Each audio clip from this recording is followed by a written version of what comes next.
Welcome to the Wheaton Public Library. I am Betsy Adamowski, and I am the library director for this beautiful, beautiful library. I would like to recognize, we have a trustee, Alan, our vice president, is here, and we have our treasurer, Christine Fenney, from the board, is here. Am I missing any trustees? I hate introducing people sometimes. You always forget somebody. It's like, ah. I also would like to recognize our city manager, Mike Dugan, who is also here with us today. We do have the mayor, but I will be introducing him in a minute. So welcome. Isn't it beautiful? I am so excited for this exhibit. I really am, and it's just, I have learned so much. Thank you to Diana from the MAC, who has been just been talking about this program. I've heard it so many times. So excited, so thank you. So I do have some words. I'm guilty of not following the script, but today I'm going to try to follow the script because this is kind of important. So welcome to the Wheaton Public Library. We are very honored to be the home for the Wheaton Hokusai art mural. So this mural was made possible with the great partnerships that we have with the College of DuPage, the City of Wheaton, the Fine Arts and Culture Commission, Downtown Wheaton Association, and the Wheaton Park District. We do have some reps here from the Park District, as well as the DWA, and I'm thinking there's some of the arts and cultural partners here as well. So thank you for coming today and enjoying this with us. As most of you already know, the Wheaton Public Library welcomes local artists to exhibit their work and community groups to present their organization in the exhibit space that we have on the first floor of the library. We always have an art exhibit on our first floor. If you love art, please make sure you stop by and take a look at what some of our local artists do. It is really quite remarkable.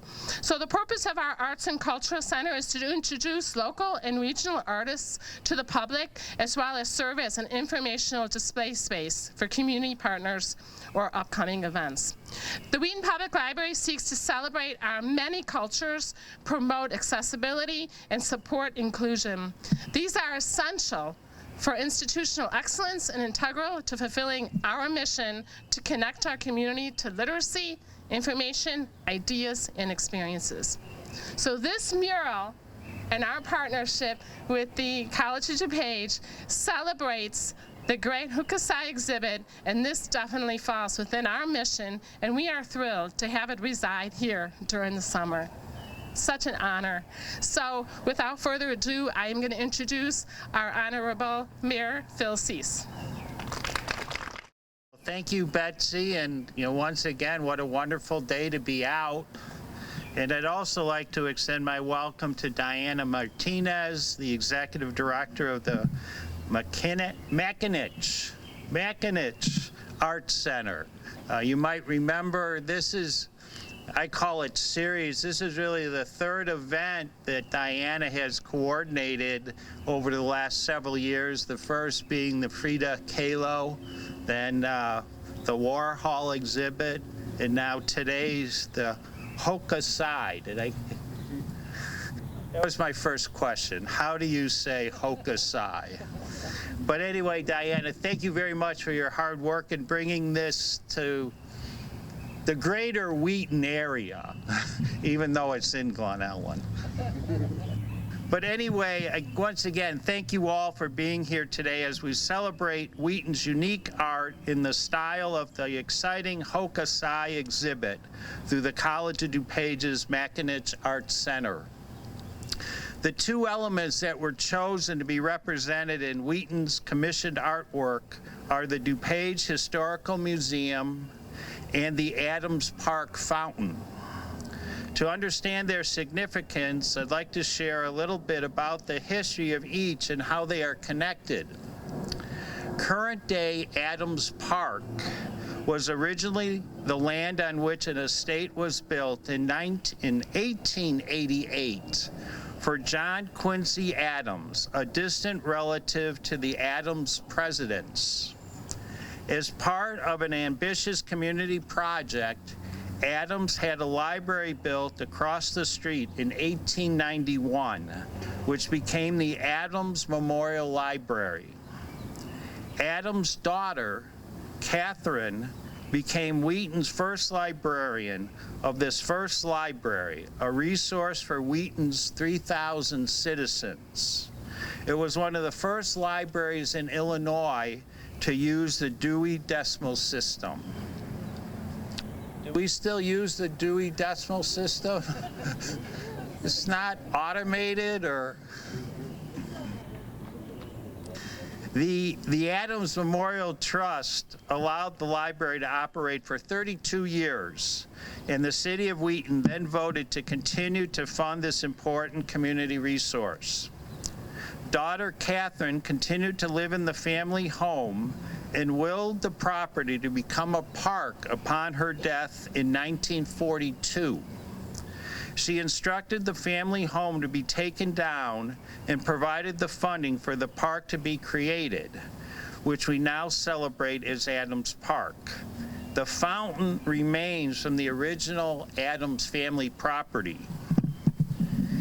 As the Wheaton community continued to grow through the 1920s and through the 1960s, a need for a larger library was apparent, and it was moved out of its original space in the mid-1960s into a more spacious library building that was built nearby, which of course is this building. The DuPage County Historical Museum took the place of the former library building in 1967, offering historical exhibits, research assistance, and educational programs. The museum functions as the only institution dedicated to the collection, preservation, and interpretation of the material culture documenting the county of DuPage, Illinois. The collections represent artifacts collected by the DuPage County Historical Society since 1929, as well as artifacts collected by the museum since its founding in 1965. Adams Park continues to be a city-maintained park for the community to enjoy, with the same fountain in the center that has delighted thousands of people over the years. We are proud that in 2023, Adams Park was named an ArbNet accredited arboretum, thanks to the work of our forestry division and the dedication to this 2.5-acre park.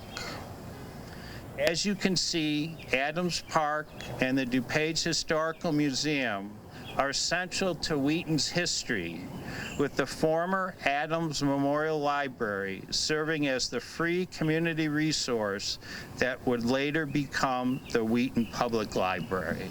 So again, thank you for coming, and the significance of the building over there, and then of course the fountain in the center of the park.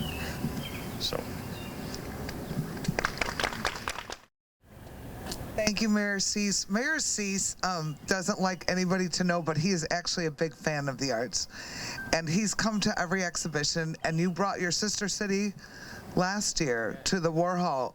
And I cannot thank Wheaton enough for their continued support always of our art and our culture. And I'm telling you, if you want something done, ask a librarian. Betsy, thank you for making this happen. You always are pulling it all together. And it's not easy to get people to approve, and where can it go, and what's it gonna be of, and all of that. And thank you for leading this.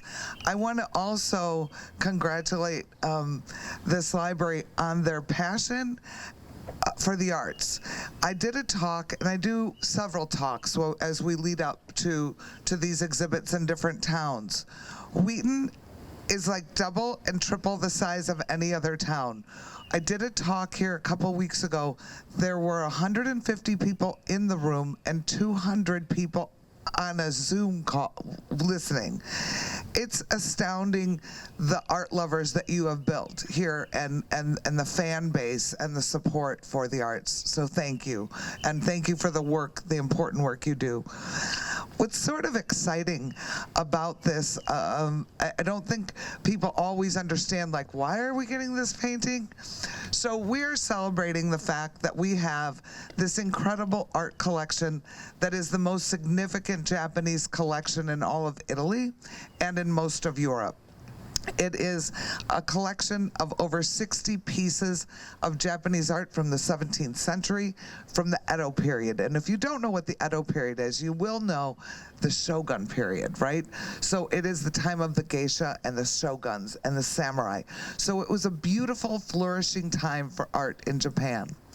And they started doing woodblock prints. Well, these woodblock prints were really popular, and they also hand carved all these wood blocks. And so because it was an isolationist society, the West really didn't know what was happening. When it started to open up, a few of those graphic novels got tucked in ships and in shipments of China, made its way over to Europe, and people like Van Gogh opened it up and went, wow, this is crazy. And you can see how it started influencing the art of the West, and Hokusai is one of the leaders in that. So although the show is called Hokusai, there's 17 different artists represented in this show. This is the world premiere, the U.S. premiere, the world premiere.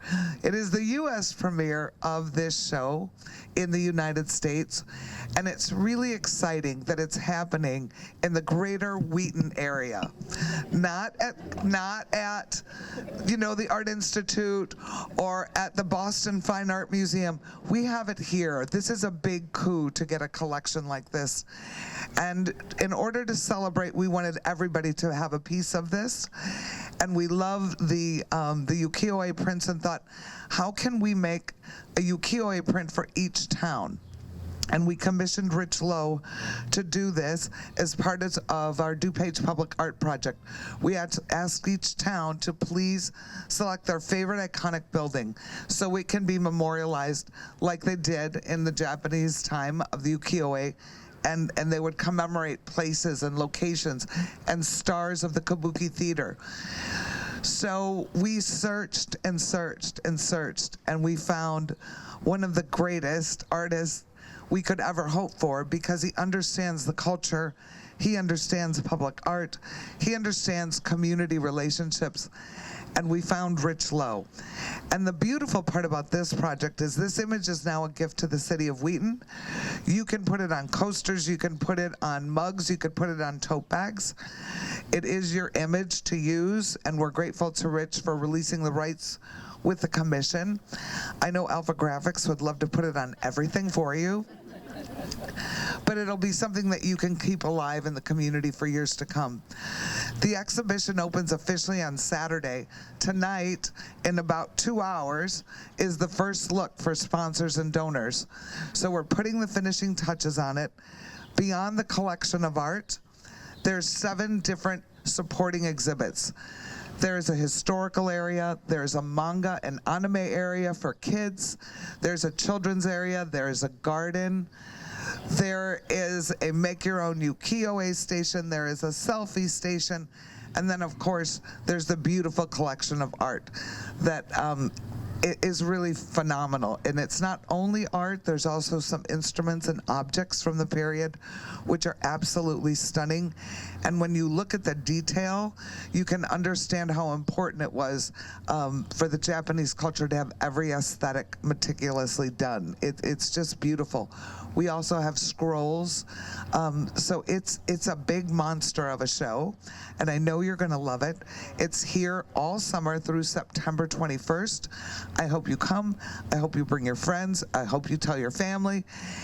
But now I want to turn it over to the man who created this beautiful piece of art, and the reason we're all here today, Mr. Rich Lowe. Fantastic. Thank you, Mayor Phil. Thank you, Betsy, for organizing this event, putting seats out for everybody to sit. I am the lucky one to be picked by Diana and Justin from the museum. Every artist's dream is to work for an art museum, and today I have that.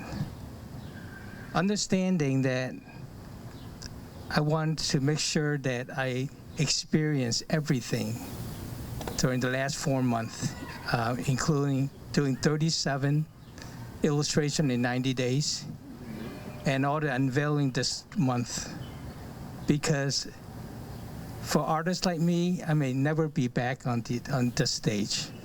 So I'm grateful. Public art brings everybody together, like you see today. And I have two old friends, Betsy and Meryl, standing there. Grateful for them to come by. Betsy gave me my first national project at Sears way back when. I was 20-something and can't imagine having my work at the stores. I think that it is important to understand public art gives. And in my life, I prefer to give more than take. It brings everybody together. It inspires us to be imaginative and creative, not only in the arts, but in our everyday lives. And when I took on this project, I knew I wasn't doing woodcut. I'm a contemporary artist. I created a template so secure the looks and feel for every illustration for every village. With that, my mission is to create the most imaginatively beautiful illustration for every village. I am so grateful to be here, standing here talking about my artwork. And I hope you come to this fantastic exhibition created by Diana and her staff. Have a great night. Thank you very much.